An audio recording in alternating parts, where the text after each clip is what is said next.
Baik teman-teman, selamat malam. Kita ketemu lagi dan kita lanjutkan perjalanan pada hari ini. 3 minggu ya kita sudah membahas mengenai arsitektur Bali gitu. Sekarang kita naik ke ferry, kita pindah ke pulau yang tidak kalah indahnya di timur dari Bali, yakni Pulau Lombok ya. Dan nanti dari Lombok kita akan terus juga ke Sumbawa. Ya, Lombok ini dan Sumbawa ini arsitekturnya unik gitu ya.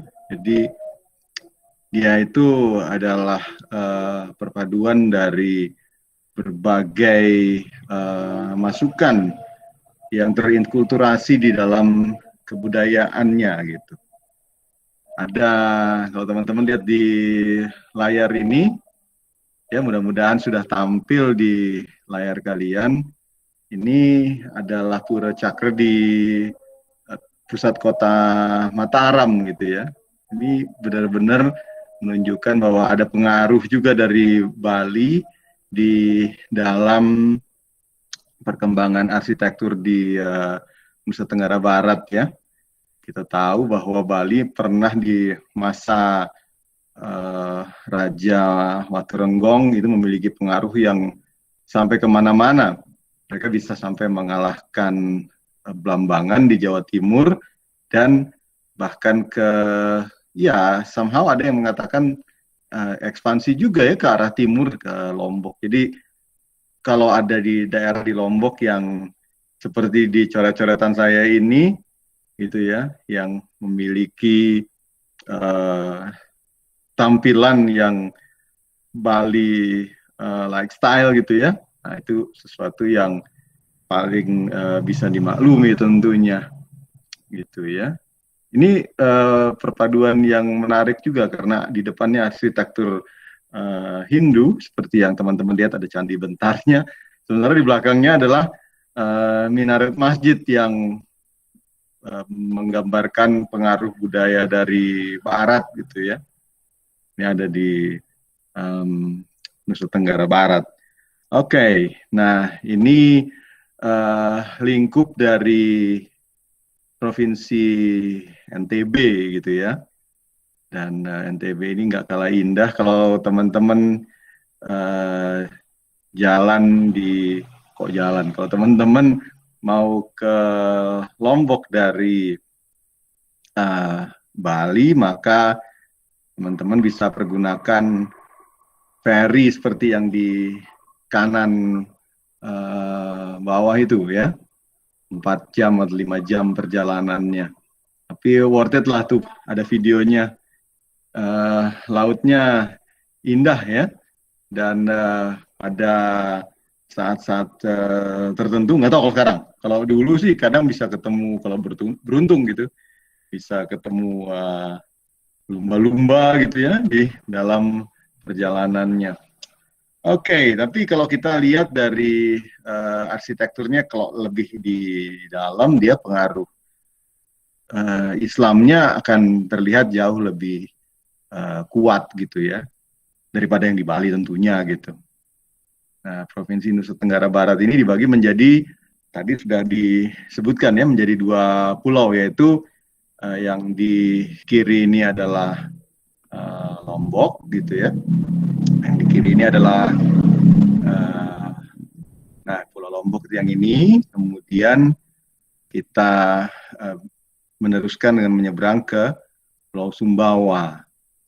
Nah, ini dua pulau yang paling penting di dalam keberadaan dari Provinsi Nusa Tenggara Barat gitu ya. Nah, kalau teman-teman lihat juga di sini ada Gunung Rinjani. Nanti Gunung Rinjani ini ada pengaruhnya juga bagi arsitekturnya gitu ya, meskipun tidak terlalu besar gitu. Ya, tidak seperti bagaimana Gunung Agung di Bali mempengaruhi keseluruhan, bukan hanya arsitektur ya, pola pandang, pola pikir dari keseluruhan masyarakatnya. Oke, sebentar. Ini ada yang mau masuk nih sepertinya nih, Aditya Rama. Oke, kita admit dulu dan kita lanjutkan lagi. Ya, jadi ini yang kita lihat di Provinsi NTB, ya, antara Lombok dan Sumbawa, meskipun terpisah jarak yang tidak terpaut jauh dalam kondisi iklim dan geografis yang mirip gitu ya, bentuk arsitektur tradisional pada kedua pulau tersebut menunjukkan perbedaan yang cukup signifikan, gitu ya. Kalau teman-teman lihat, ya, arsitektur Lombok itu terdiri atas bangunan-bangunan yang berderet, yang berdiri di atas fondasi umpak dengan lantai rumah langsung di atas tanah gitu. Nah, seperti ini, ya. Sementara kalau dilihat di Sumbawa, dia lebih kepada, oke, ada umpaknya, tapi lebih kepada bangunan yang memiliki panggung, gitu ya. Panggungnya ada living space-nya di bagian bawah gitu ya, bukan hanya sekedar panggung. Ya, jadi ini dua perbedaan dari arsitektur di kedua buah pulau itu yang kasat mata gitu ya. Perbedaannya langsung tampak ketika kita memperhatikan bagian elevasi dari living space-nya, dari lantai utama bangunannya gitu. Ya, jadi nah ini saya cuplik dari salah satu artikel yang menarik ya, dari jurnalnya IPLPI. Kita lihat, mungkin nanti saya akan berikan ininya ya, berikan linknya untuk teman-teman bisa membaca sendiri juga gitu. Nah ini, jadi ada artikel menarik mengenai identifikasi geometri sebagai dasar bentuk pada arsitektur tradisional Nusa Tenggara Barat, ditulis oleh Bu Erlina Laksmiani Wahyutami gitu ya. Ini menarik banget. Jadi di sini kita akan coba untuk melihat apa namanya, melihat dari sisi geometrinya, geometri dari bangunannya gitu ya. Nah, mari kita lihat secara umum, ternyata geometri yang nampak pada arsitektur tradisional NTB itu cukup sederhana gitu ya. Kalau dilihat-lihat sepintas geometrikal gitu ya, geometrically itu mirip-mirip dengan apa yang terlihat juga di arsitektur Jawa. Jadi wujud dan bentuk dasarnya mengalami bentuk penambahan atau pengurangan ya, aditif dan subtraktif, sehingga terlihat bentuk dan wujud aslinya. Jadi geometrinya itu terlihat seperti susunan dari bentuk-bentuk segitiga dan segi empat gitu ya, segi empat panjang, ya ditambah dengan 5 segitiga perisai atau pelana gitu. Nah ini kalau kita zoom gitu ya. Oke, nah ini dia. Gitu. Ini denah dari bangunan suku Sasak, Sade yang nanti juga akan kita bahas gitu ya. Ini geometrically-nya segi empat gitu. Ini adalah breakdown-nya secara 2 dimensi. Jadi kita bisa lihat di sini gitu ya. Nah, kita bisa lihat di sini ternyata ini banyak sekali menggunakan bentuk segi 4 dan segitiga. Meskipun nanti kita akan lihat bahwa segitiganya di beberapa bagian tuh sangat dominan, gitu ya. Karena apa? Ternyata, nah ini dia.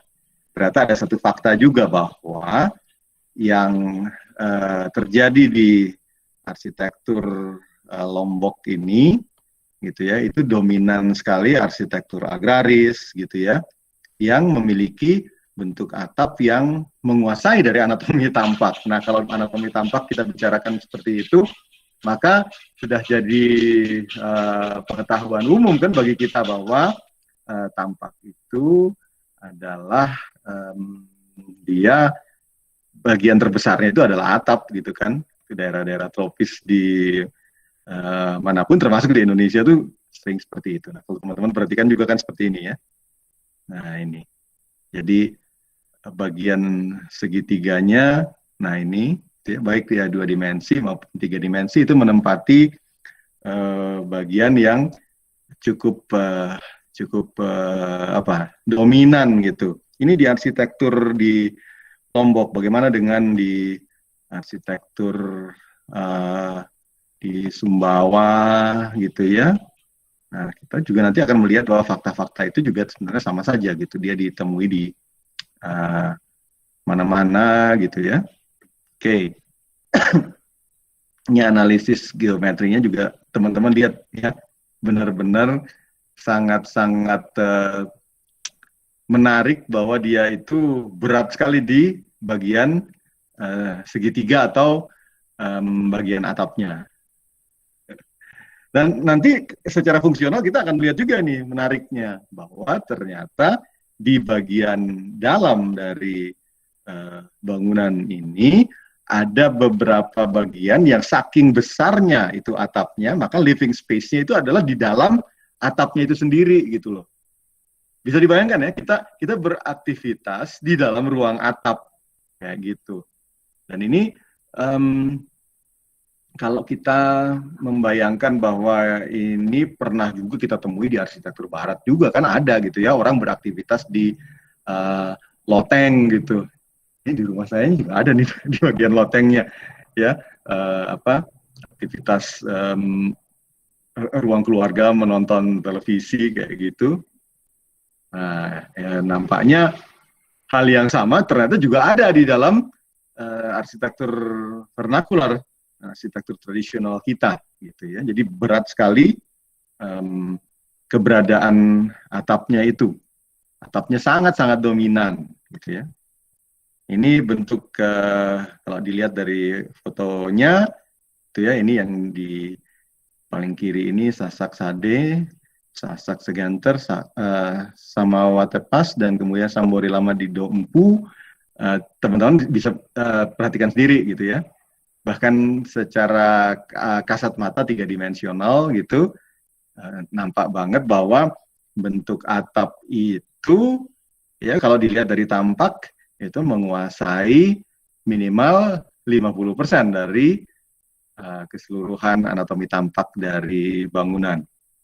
Waktu kita belajar mengenai arsitektur perahu ya, ingat nggak pada awal dari semester ini, saya sudah bentangkan fakta ini kepada teman-teman kan, ya bahwa arsitektur kita itu memang sangat-sangat didominasi dari bagian atapnya kalau kita berbicara mengenai anatomi tampak.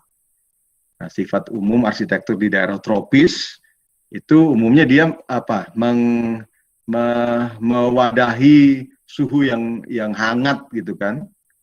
Nah, dengan cara menyediakan ruang atap secara tertentu di dalam bentuknya, maka dia kemudian menjadi wadah yang cukup bagus bagi masyarakat untuk hidup di dalamnya, gitu ya. Oke.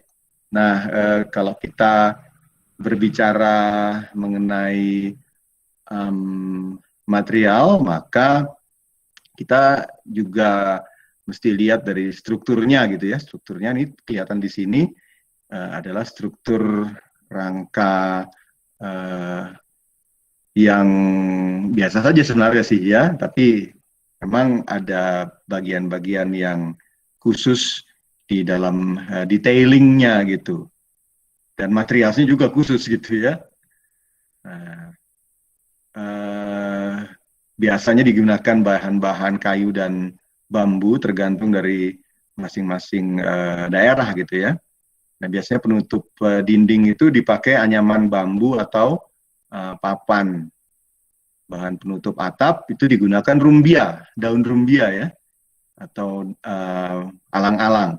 Nah, kalau teman-teman perhatikan benar bahwa di Bali juga digunakan bentuk atap seperti ini dan material atap seperti ini gitu ya. Tapi mungkin pendekatannya kalau di Bali adalah bahwa material itu ya memang disesuaikan dengan posisinya. Jadi kalau dia posisinya ada di kepala, memang tidak boleh mengambil bahan yang datangnya dari kaki gitu kan.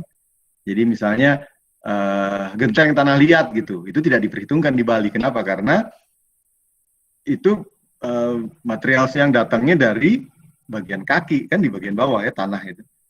Lalu kemudian kita pergunakan untuk menutup kepala. Nah itu tidak dibenarkan. Kalau di Lombok mungkin tidak ada pendekatan yang seperti itu, tapi yang digunakan ujung-ujungnya materialnya ya rumbia juga. Mungkin ada pengaruhnya ya, bisa jadi gitu. Nah yang menarik ini bahan penutup lantai ya. Ada yang lantainya tanah gitu ya. Tadi kan kita lihat bahwa arsitektur Lombok ini banyak yang berada di atas tanah. Jadi ada penutup lantainya yang langsung tanah, ada juga yang kemudian menggunakan campuran tanah dan kotoran binatang yang dipadatkan gitu ya. Bisa juga dari papan kayu. Menariknya di situ, kotoran binatang coba ya. Dan dengan pengolahan dengan teknik tertentu, itu kotoran binatang itu pada akhirnya membentuk lantai yang kerasnya, efeknya itu hampir sama dengan semen. Padahal itu adalah kotoran binatang yang dipakainya. Ya, bahan dasar pondasi biasa digunakan batu kali ya atau batu gunung. Oke ya.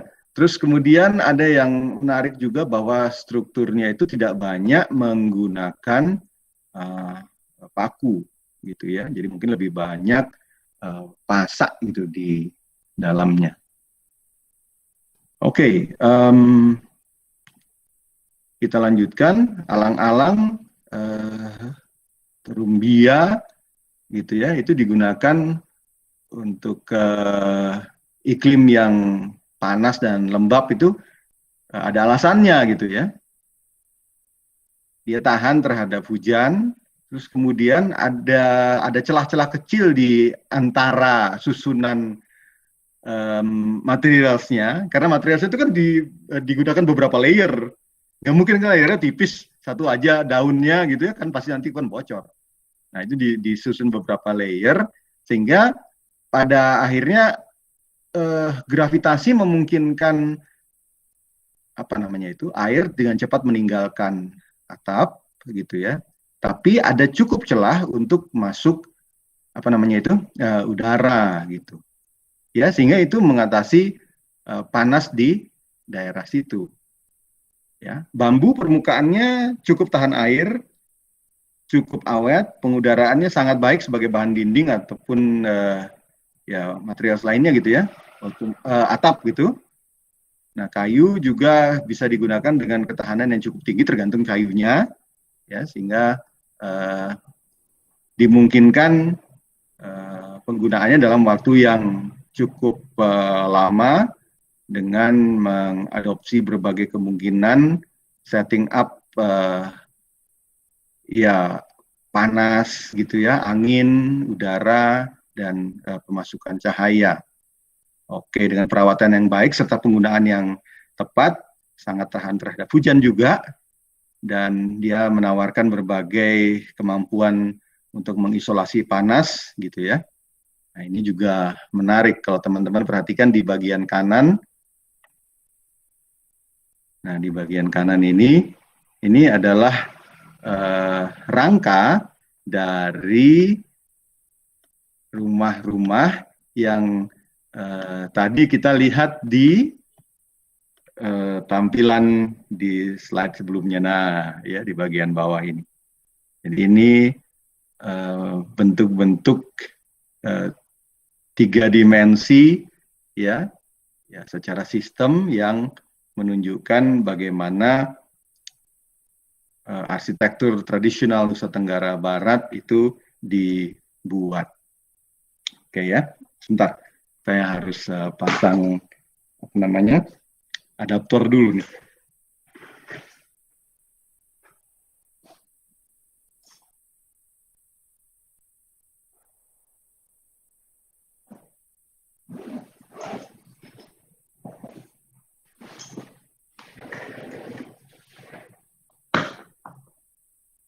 Ya, oke. Segera kita lanjutkan lagi.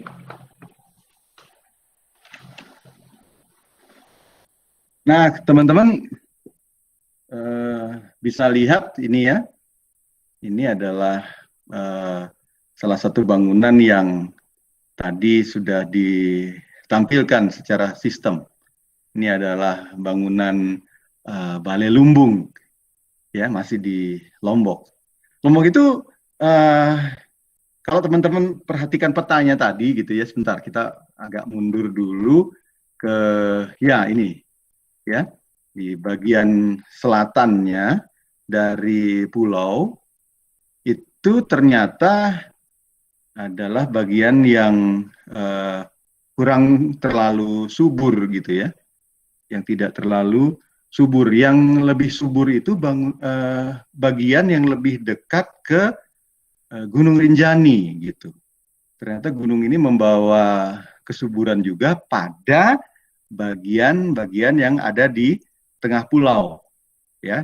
Sekitar kalau tengah itu ya di sekitar Mataram sini ke arah timur ini ya.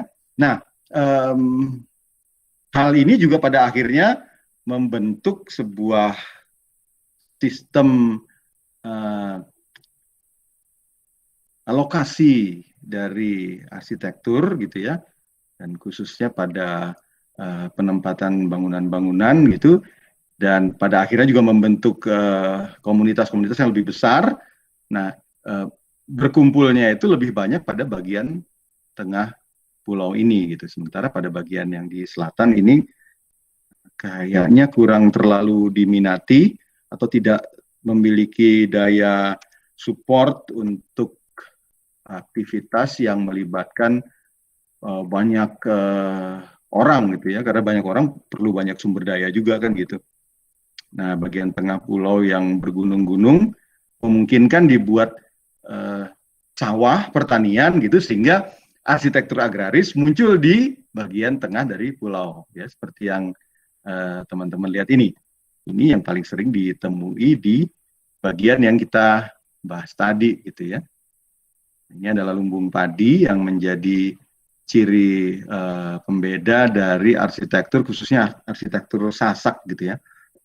Teman-teman bisa melihat di sini, di bagian bawahnya, ini ada ruang yang bisa dipergunakan untuk living space juga, sementara di bagian atas, ya ini adalah bagian dari inti dari lumbung. Nah, topinya ini, bagian atasnya ini khas banget gitu ya.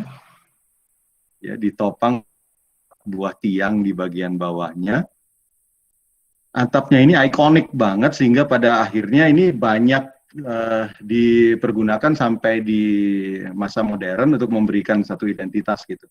Bahwa ini loh arsitektur di Nusa Tenggara Barat gitu kan. Ya, kalau dilihat dari fotonya, ini saya ambil dari Indonesian Heritage ya. Jadi nanti teman-teman bisa membaca sendiri dengan lebih detail di situ, gitu ya, di buku Indonesian Heritage. Nah, yang menarik dari foto di sini adalah bagaimana akses itu dibuat gitu ya. Jadi ini ada akses yang kecil sekali di bagian atasnya, gitu ya, yang hanya bisa dicapai dengan taraje ini kalau di Sunda gitu ya, dengan tangga. Kemudian ini ada lubang yang relatif kecil. Nah, kalau teman-teman lihat di sini, ini arsitekturnya agak-agak defensif gitu ya. Jadi ini menunjukkan bahwa apa yang disimpan di bagian dalamnya ini adalah bagian yang sangat berharga bagi keberlangsungan hidup, sehingga tidak sembarang juga orang diizinkan untuk masuk atau keluar gitu ya. Jadi dibuatkan entrance-nya yang kecil kayak gitu. Ingat pelajaran kita pada minggu-minggu sebelumnya ya tentang arsitektur Bali yang sifatnya juga defensif gitu. Ini beda dengan arsitektur Jawa ya. Rumah Jawa yang kalau teman-teman lihat lebih terbuka gitu kan. Rumah Jawa, rumah Bali itu lebih tertutup yang rumah Bali. Jadi itu ada kaitannya dengan bagaimana sosial masyarakatnya itu kemudian membentuk arsitekturnya. Oke, ya. Nah, jadi kira-kira seperti ini. Nah, kita lanjutkan lagi. Itu tadi lumbung. Nah, sekarang bagaimana dengan rumah, gitu ya? Nah, rumah ini seperti ini, unik, ya. Kalau kita mau lihat dari geometrinya, gitu, dari anatomi tampaknya, yuk kita lihat anatomi tampaknya seperti apa. Lagi-lagi, gitu ya, ada dominasi dari segitiga utama ya di bagian atapnya ini. Atapnya ini menguasai, coba lihat, ya, 70% kah dari seluruh tampak? Kayaknya bisa ya, bisa juga nyampe. Jadi atapnya menguasai sebagian terbesar dari tampak bangunan. Ya, ini rumah orang Sasak kayak begini. Lalu ada entrance yang kecil saja di depannya, tidak ada jendelanya. Coba diperhatikan, kenapa juga harus ada jendela? Itu kan anyaman bambu gitu ya, dinding yang bernafas dan dinding yang secara yang technically dia kita bisa pada saat-saat tertentu kita bisa melihat tembus dari dalam ke luar tanpa harus membuat bukaan yang official dalam bentuk jendela kayak begitu ya. Tapi ini yang menarik, teman-teman. Coba perhatikan. Kita lihat di potongannya. Kalau tampaknya kan seperti yang di kiri itu. Nah, ini di potongannya. Jadi ternyata ya, pada elevasi yang kita lihat di apa? Di bagian tampak itu ada entrance gitu ya. Nah, entrance itu adanya di sini. Nah, entrance-nya itu ternyata tidak mengarahkan kita langsung kepada elevasi di mana kegiatan utama atau aktivitas utama itu berlangsung, gitu ya. Jadi ternyata di bagian belakang dari atau entrance ini adalah mengantarkan kita ke tangga ini, ya, yang kemudian membawa penghuni itu naik ke level yang ada di dalam atap. Oke, di situ kan menariknya ya. Jadi ternyata living space-nya itu, loh, somehow terlihat dia ada di dalam ruangan atap. Sementara yang ada di bagian bawah, gitu ya, itu bukan bagian intinya dari bangunannya. Menarik ya? Jadi orang beraktivitas di dalam atap, come on. Ini kan tidak banyak terjadi di dalam arsitektur vernakular kita di Nusantara gitu ya, atau dimanapun juga gitu. Biasanya aktivitas utama itu adalah di bawah dari atap. Orang tidak beraktivitas di dalam atap. Ini bagian yang kita pandang sebagai level utama itu ternyata hanya untuk akses. Jadi disediakan akses sebagai pintu utama gitu ya. Ternyata kemudian ada aktivitas yang berlangsung di level dari atap. Kalau dilihat ini masif semua nih, ya. Nah, kalau dilihat dari denahnya, kira-kira kayak gini, ya. Ini yang di atas kan adalah potongannya, ini garis potongannya, ya. Jadi kita masuk, diberikan sebuah perbedaan elevasi dengan cara menyusun batu-batu ini menjadi semacam stairs-nya gitu kan. Lalu kemudian kita tiba pada level yang diarahkan oleh stairs tersebut. Kalau di dalam arsitektur lain mungkin di sini adalah space utamanya gitu. Tapi ternyata ini diajak untuk naik lagi dan kemudian aktivitas utama terjadi di ruang yang ini, gitu ya. Jadi sebentar.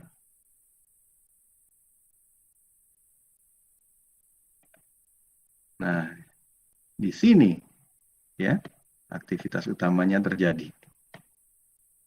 Nah, di sini. Artinya di sini berarti kan.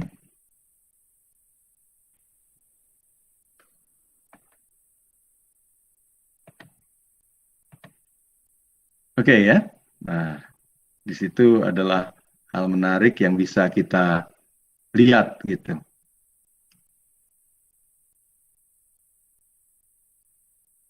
Ya, dindingnya gitu ya, ditutup dengan anyaman bambu, dilengkapi dengan pintu ganda yang diukir halus. Anak laki-laki tidur di panggung di luar.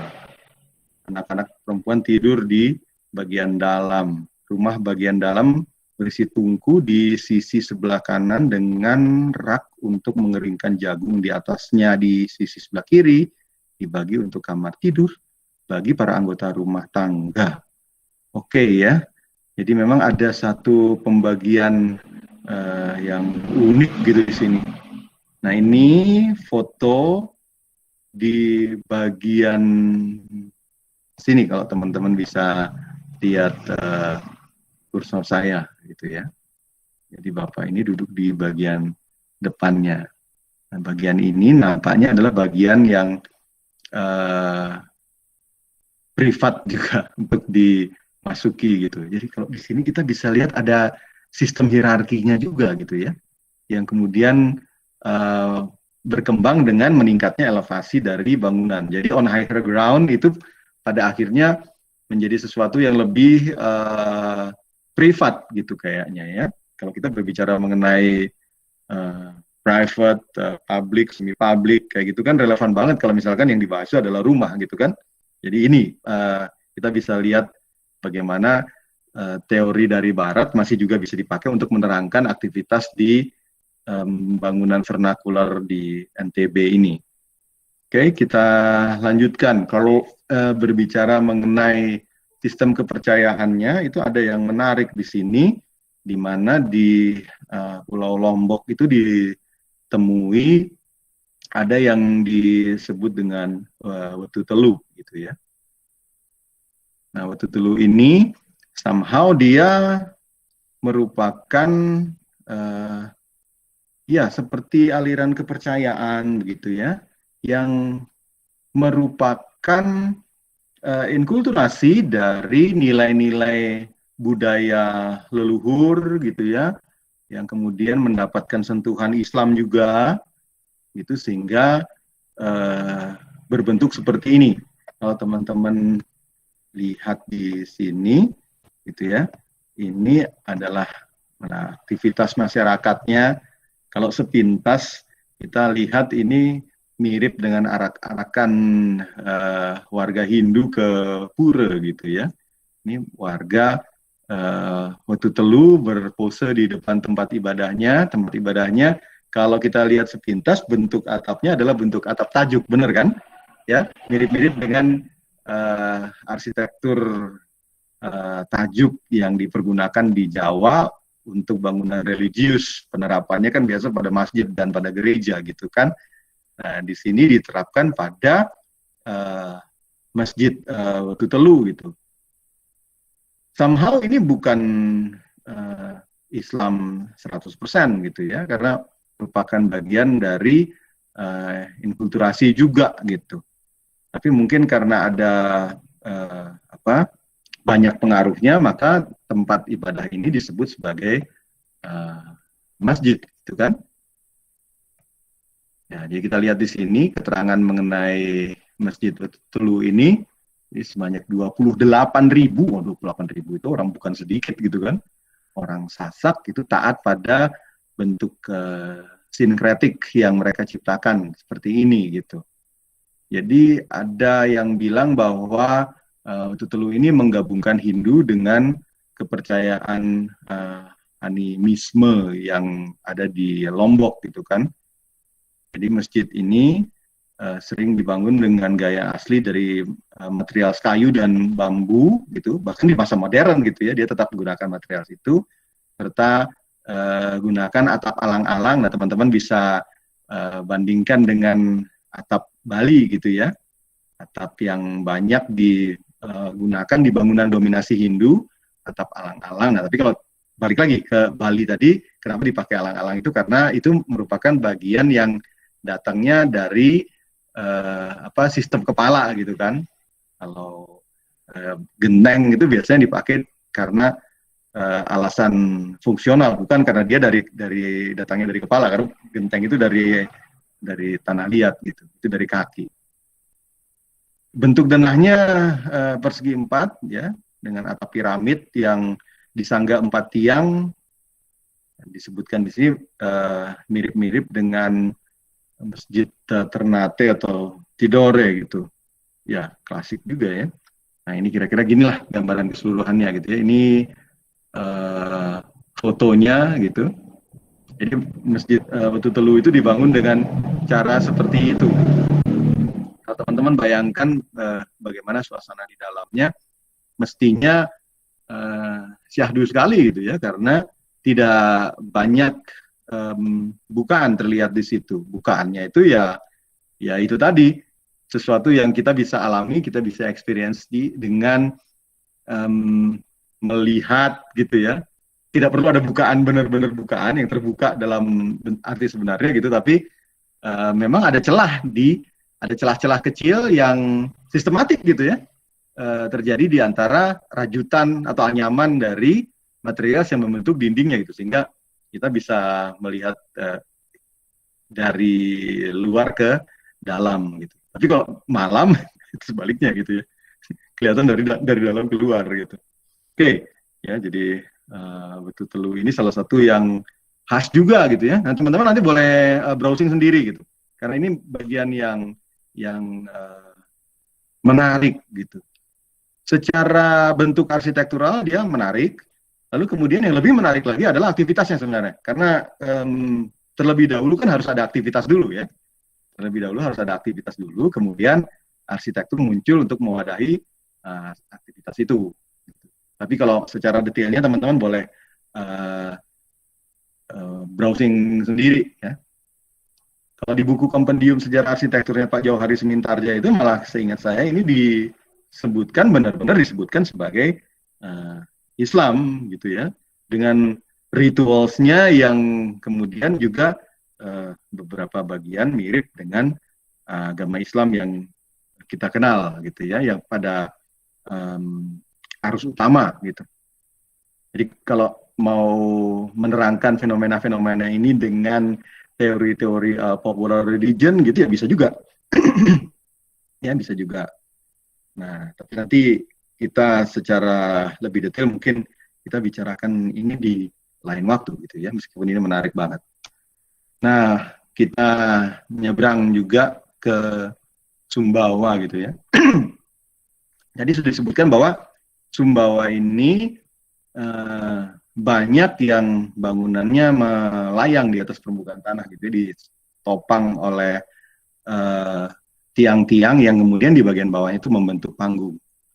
Nah, kita bisa lihat ini rumah dalam loka gitu ya. Ini sebenarnya bukan rumah tapi lebih kepada istana gitu. Nah, rumah adat dalam loka atau istana Sumbawa ini adalah tempatnya raja-raja Sumbawa gitu ya, untuk bertahta. Dan ini istana gitu, luasnya hampir 1.000 meter persegi, yang kalau yang ini dibangun di tahun 1885 oleh Sultan Mahmud Jalaluddin III gitu. Nah, dalam loka berasal dari dua kata bahasa Sumbawa gitu ya, itu dalam yang artinya istana dan loka artinya dunia gitu. Jadi, penamaan ini kemudian sesuai dengan fungsi rumah adat sebagai the whole world gitu ya, sebagai pusat pusat pemerintahan gitu, dan juga sekaligus sebagai tempat tinggalnya, tempat bersemayamnya bagi raja-raja Sumbawa di masa lalu gitu ya.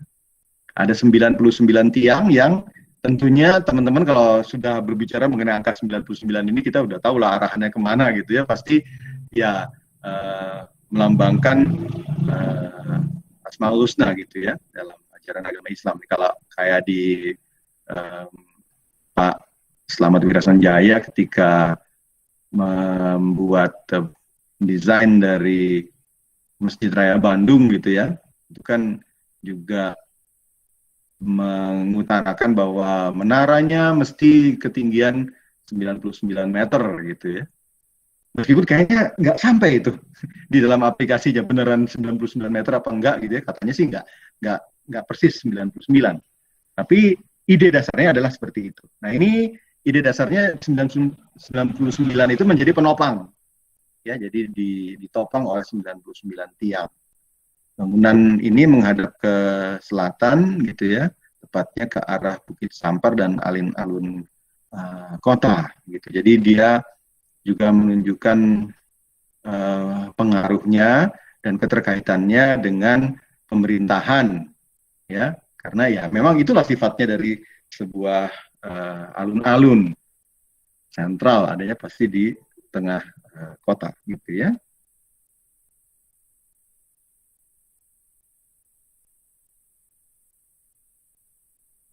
Halo Gita, silakan bergabung.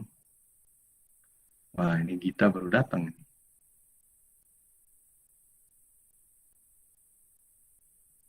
Oke. Ya.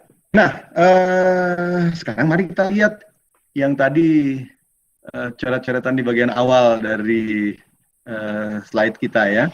Slide nomor 1 itu coret-coretan yang berdasarkan foto di kiri atas gitu. Ini Pura Meru yang merupakan pura terbesar gitu ya dan tertua di Lombok. Dia dibangunnya pada tahun 1720 oleh Pangeran Anak Agung Madelarang. Ini keturunan dari Kediri kalau nggak salah. Ya, pura ini didedikasikan untuk 3 dewa utama umat Hindu, yaitu Dewa Brahma, Dewa Siwa, dan Dewa Wisnu. Ketiga pura tersebut mewakili 3 gunung ya yang dianggap suci oleh pemeluk agama Hindu. Jadi ada Gunung Agung di Bali, lalu kemudian Gunung Rinjani di Pulau Lombok, dan Gunung Semeru ya di Jawa Timur. Jadi Meru ini ada kaitannya juga dengan Gunung Semeru di Jawa Timur yang dianggap sebagai gunung salah satu yang suci juga gitu ya. Ini menunjukkan satu keterkaitan yang sangat jelas dengan bagaimana kita atau orang di Bali itu memaknai arsitekturnya ya. Jadi ada pengaruh yang sangat-sangat kuat dari landscape lingkungannya gitu, sehingga on higher ground gitu ya, itu ada hierarki yang meningkat, makin tinggi, apalagi kalau dia merupakan tempat yang paling tinggi di pulau itu seperti Gunung Agung di Bali dan Gunung Rinjani di Lombok ya, mestinya dianggap bahwa bersemayamnya dewa-dewa itu ada kaitannya dengan tingginya gunung-gunung itu gitu ya. Nah, ada susunannya ini yang perlu kita perhatikan. Meru ini gitu ya, 1, 2, 3, 4, 5, 6, 7, 8, 9, 10, 11 gitu. Nah, ya ada 11 susun, yang di samping-sampingnya itu 9 susun gitu ya. Kalau susunan dari Meru itu, teman-teman perhatikan nggak pernah ada yang genap. So, ini mirip juga dengan yang di Bali gitu ya. Jadi mesti kalau enggak yang paling sederhana 3 gitu ya, terus kemudian 5, 7, 9, 11 gitu ya. Kalau yang di Bali yang paling lengkap itu adanya di Pura Besakih. Tapi susunannya mau seberapa tinggi pun ya pasti tinggi karena dia melambangkan keberadaan gunung gitu ya. Nah, yang paling tinggi pun itu biasanya memang dibuat dengan jumlah yang ganjil seperti ini. Ya. Ini bentuk dari kerukunan umat beragama juga gitu ya. Kerukunan umat beragama di mana ini candi bentarnya untuk memasuki areal pura, sementara di latar belakangnya bukan bagian dari pura, tapi justru adalah masjid. Ya, nanti kita bisa jalan-jalan ke sini. Ini ada di sentralnya Mataram gitu ya. Jadi tidak akan terlewat dari sisi pandang kita gitu ya. Menarik sekali. Oke, nah arsitektur religius yang lain itu bisa kita lihat di Pulau Lombok gitu ya. Ini ada gereja ini gereja Protestan yang paling besar kalau nggak salah di Pulau Lombok, ya GPIB Mataram ini. Teman-teman bisa perhatikan pengaruh atau legasi dari arsitekturnya, di mana ini nampak dari bidang atap, gitu ya. Pastinya yang seperti ini kan, kalau kita berbicara mengenai sesuatu yang fungsional, gitu ya, kenapa juga harus membuat atap yang kemudian menguasai dari anatomi tampaknya gitu loh, ya besar sekali gitu. Tapi ini ada kaitannya dengan dua hal. Pertama adalah untuk mewadahi keterkaitan dengan bentuk-bentuk arsitektur tradisional yang sudah dikenal oleh masyarakat setempat. Yang kedua adalah untuk menyediakan ruang panas gitu ya, ruang penghalau panas. Karena gedung-gedung di sini, nah terutama gedung yang ini tidak menggunakan tidak menggunakan AC gitu. Jadi AC-nya adalah AC alam gitu ya, AC alami, pengudaran alami, cross ventilation gitu, sehingga kemudian karena daerahnya memang panas gitu ya, Bali panas, Lombok panas gitu ya, beda dibandingkan dengan Bandung gitu. Maka keberadaan dari atap yang seperti ini memang diperlukan gitu. Jadi masuk secara teknis masuk gitu ya, secara filosofi bentuk dari bangunan yang disesuaikan dengan sifat vernakular dari daerah setempat itu juga masuk. Ini salah satu gereja saya agak lupa gitu ya. Yang jelas ini kayaknya sudah di luar kota Mataram gitu. Mungkin ke arah timur ya. Nah, teman-teman lihat atapnya menggunakan atap yang ikonik banget dari arsitektur di Lombok ini, gitu ya. Jadi memang pada akhirnya kita nggak bisa memungkiri bahwa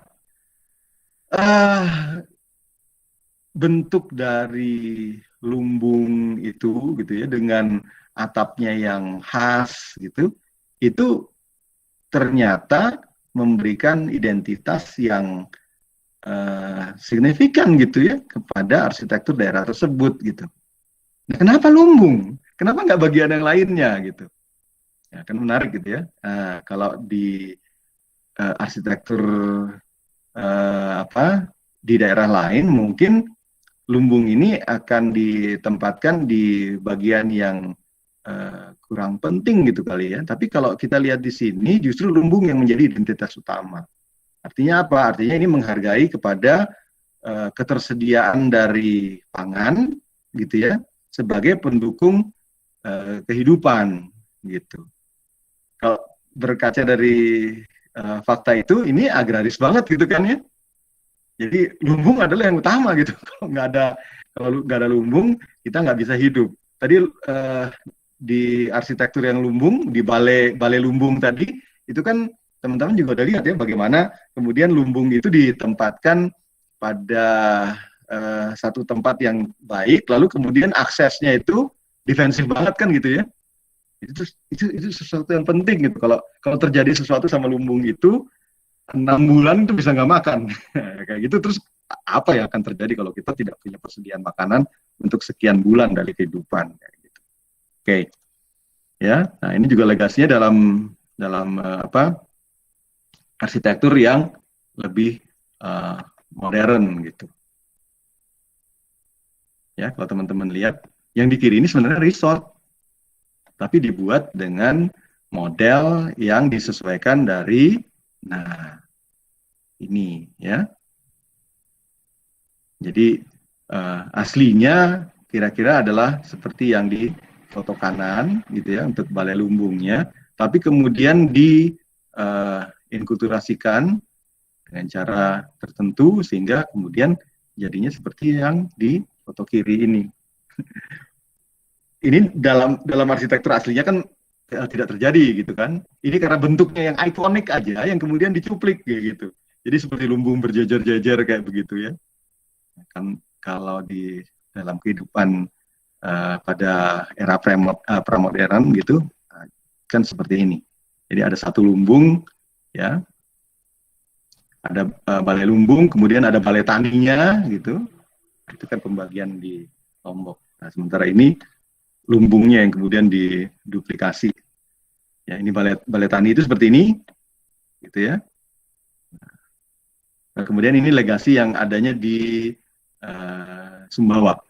Jadi ini kita berbicara mengenai arsitektur residensial, gitu ya, di mana kita lihat bahwa di Lombok dan di Sumbawa juga arsitektur vernakularnya, ya, yang kemudian menjadi tradisi, lalu kemudian kita kenal sebagai arsitektur tradisional NTB, gitu ya. Nah ini menemukan bentuk yang sudah cukup solid, lalu kemudian diwariskan antar generasi, sehingga ketika kita berbicara dalam konteks modern gitu ya, seperti foto kiri atas dan kanan bawah ini, ya, ini masih aktual gitu, dan bentuk-bentuknya itu masih digunakan, masih fungsional, ya, dipergunakan di era modern gitu. Ya, oke, teman-teman, itu aja yang mau disampaikan ya. Jadi mudah-mudahan teman-teman terbantu untuk memahami bagaimana arsitektur tradisional itu mendapatkan tempatnya juga di era modern. Tidak hanya kita berbicara mengenai sesuatu yang so yesterday gitu ya, tapi bagaimana juga apa yang ada di masa lalu itu diteruskan secara tradisi hingga pada akhirnya tadi teman-teman lihat ya, bahkan di masa modern pun dia menjadi ikon dari arsitektur di daerah setempat, menjadi lambang dari daerah setempat, menjadi tengaran juga. Ya, menarik. Mungkin sekarang profesi yang mendominasi dari masyarakat di NTB itu sudah ya, bisa jadi ya, sudah bukan lagi didominasi oleh pertanian gitu ya. Pasti sudah banyak yang jadi ASN atau yang kemudian memasuki era industri, ya kemudian terlibat di dalamnya gitu. Tapi ikon masyarakat ya yang kemudian menjadi satu ciri dari arsitekturnya ya di daerah setempat itu ternyata tetap mengacu pada simbol-simbol agraris tadi itu. Ya, menariknya di situ. Nah, mungkin nanti minggu depan kita akan kalau minggu depan masih ada perkuliahan ya. Jangan-jangan kalau minggu depan udah UAS gitu ya. Nah, kita akan lihat. Tapi saya eager banget untuk menyampaikan bagian yang menjadi bagian timurnya dari Nusa Tenggara ini, karena baru menginjak di NTB kita ya. Masih ada NTT yang juga kaya gitu. NTT ini kaya banget dengan arsitektur yang menarik gitu, dan sayang kalau sebenarnya tidak disampaikan. Nah, teman-teman, sampai di situ ada pertanyaan kah? Atau ada yang mau mengutarakan sesuatu? Silakan. Pak, saya mau nanya, Pak. Ya, silakan. Kalau tadi saya ngelihat rumah Sasak, Pak, itu apakah hierarkinya sama? Bagaimana? Apakah hierarkinya sama, hierarki ruangannya sama sesuai dengan strata sosial? Kalau di rumah Hindu atau Buddha kan ada bagian apa ya, kayak kalau strata sosial kan ada nista, madya utama gitu Pak ya.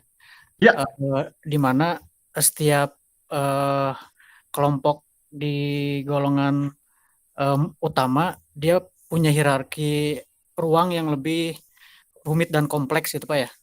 Nah, iya, kalau iya, iya, iya. tadi di rumah Sasak, apakah semua strata sosialnya rumahnya seperti itu? Tidak ada perbedaan gitu Pak dari sisi hierarkinya. Eh, Oke, Terus yang ya. yang kedua, em, rumah Sasak kalau menurut Bapak menarik, tapi kalau menurut saya jujur Pak ya, itu lebih ke sisi fungsional yang dikejar. Tapi dari sisi estetis, ini pendapat saya Pak ya, mohon diluruskan. Dari sisi estetis mungkin tidak terlalu ditonjolkan Pak ya. Apakah itu bisa disebut sebagai tidak terlibatnya unsur seni dalam pembuatan apa rumah Sasak tersebut? Itu Pak. Makasih Pak. Oke, perlu diingat begini bahwa kalau kita berbicara mengenai sistem eh, pembagian yang tadi ada nista, ada utama, ya dari nista sampai utama itu ditemui pada arsitektur Bali yang memang landasnya itu adalah peta mandala itu kan, yang eh, orang duduk bersila itu, kemudian bagian yang paling penting itu adalah bagian yang kepala, turun sampai tangan, kemudian berujung di kaki gitu ya. Jadi sistem yang pemetaan yang uh, agak antropometrik juga ya gitu. Nah, di arsitektur di Lombok ini dia mendapatkan pengaruh dari Bali tapi tidak sekuat yang kita bayangkan gitu. Jadi tetap bahwa Lombok ini masih lebih kuat pengaruh Islamnya daripada pengaruh dari kebudayaan Hindu yang ada di Bali. Jadi ternyata yang tadi dikatakan bahwa ada ekspansi juga dari Bali gitu ya, itu tidak memberikan pengaruh yang cukup besar gitu ya. Dan Lombok kayaknya tidak ditaklukkan oleh Bali, justru itu dijadikan sekutu orang-orang dari Lomboknya yang dibawa ke Bali untuk membantu menjaga stabilitas dari keamanan di Bali. Nah, jadi sebenarnya pengaruhnya itu menjadi tidak terlalu besar gitu. Nah, jadi kalau kita berbicara mengenai sistem mandala gitu ya, maka sistem seperti itu tidak menemui aplikasinya yang 100% sampai ke misalnya rumah Sasak tadi disebutkan gitu. Jadi memang pada akhirnya dia tumbuh sebagai satu, tadi benar dikatakan ya, dia tumbuh sebagai satu bangunan atau lingkungan yang pendekatannya itu adalah pendekatan yang efisien aktivitas kayak gitu ya. Jadi benar tadi. Ini terima kasih banget nih, pertanyaannya menarik, sudah diingatkan seperti itu. Gitu ya. Nah, terus kemudian pertanyaan berikutnya, apakah karena ini hanya dicarinya efisiensi kayak gitu ya, maka dia bisa dikatakan estetiknya agak terlupakan. Nah, sebenarnya enggak juga. Tadi Indonesian Heritage ini kan ditulis oleh Pak Gunawan Cahyono dan timnya ya, dan kawan-kawannya. Tadi sudah disampaikan pada satu bagian tertentu bahwa ada bagian-bagian yang menunjukkan ekspresi seni itu. Jadi misalnya ada di bagian pintu, lalu kemudian ada ukirannya gitu ya, ukirannya itu ditata dengan cukup layak lah ya, sehingga itu bisa dikatakan sebagai bagian dari ekspresi seni. Tapi memang dia nampaknya di bagian detailing gitu. Jadi bukan di the whole shape of the buildingnya, tapi di bagian part of it yang ditonjolkan. Jadi bukan berbicara seperti Bali yang dari bentuk keseluruhannya saja sudah merupakan apa ya istilahnya, kayak misalkan kita bayangkan bangunan itu adalah sculpture gitu loh ya. Kalau Bali itu kan sistemnya seperti itu. Jadi seluruh bangunan itu tampaknya, dari tampaknya aja itu tidak ada bagian yang lepas sama sekali dari artisnya untuk menempatkan apa untuk membuat cerita gitu loh. Setiap sudutnya itu bercerita. Ya, kalau Lombok dia pilih sudut tertentu, dia pilih bagian tertentu, kemudian itu yang ditonjolkan. Sama Sumbawa juga seperti itu. Ya, jadi memang ada pendekatan-pendekatan yang mungkin lebih art gitu ya. Ada beberapa bagian dari arsitektur Nusantara yang lebih structure gitu. Sesuai masanya juga kadang-kadang. Ya, kalau kita lihat arsitektur perahu misalnya gitu ya. Sebelum arsitektur agraris ya. Arsitektur perahu kan berarti sebelum arsitektur agraris. Dia kan ya sangat-sangat pragmatis gitu ya. Nah, jadi tadi kalau pertanyaannya kok kayaknya nggak nyeni gitu. Nah, survival aja udah seni sebenarnya. Mereka bertahan hidup aja di situ itu bagian dari seninya gitu. Sehingga kemudian seninya itu bukan seni visual gitu ya, tapi ada sesuatu yang di layer lebih dalam gitu. Kalau kita kaji secara fenomenologi kan kayak gitu ya, mengkajinya per layer. Layer yang luar dulu, kemudian masuk lagi, lebih dalam lagi, lebih dalam lagi. Mungkin kalau berbicara visual gitu ya, nah, ya jadi tadi kan ditanyakan kalau banding ini dengan arsitektur kayak di Bali kayak gitu ya, arsitektur di Bali itu kan memang permainan visual dia, ya dia dari kita ngelihat aja kita sudah bisa merasakan dengan kasat mata gitu. Tapi ada beberapa bagian dari arsitektur Nusantara yang memang memerlukan ya pengkajian yang lebih dalam, feel yang lebih dalam gitu ya, sehingga esensinya berhasil kita temukan gitu. Oke ya, kira-kira seperti itu ya. Jadi memang cara pandangnya agak beda gitu. Kenapa beda? Ya beda lah. Ya ini sudah nyebrang pulau nih. Sudah nyebrang pulau. Jadi memang pengaruhnya itu nggak terlalu banyak dari arsitektur Bali. Gitu ya. Adanya juga bahwa ada pura yang didirikan di Mataram gitu. Dan itu menjadi satu simbol bagaimana ada pengaruh dari Barat yang kemudian Barat maksudnya dari Barat pulau ya. Barat yang kemudian bertransformasi juga di Pulau Lombok atau bahkan nanti sampai ke Sumbawa, tapi itu tidak 100% bisa dikatakan demikian gitu ya. Bahkan puranya itu juga tidak merupakan pura Kahyangan 3 kan seperti yang kita bahas kemarin ya.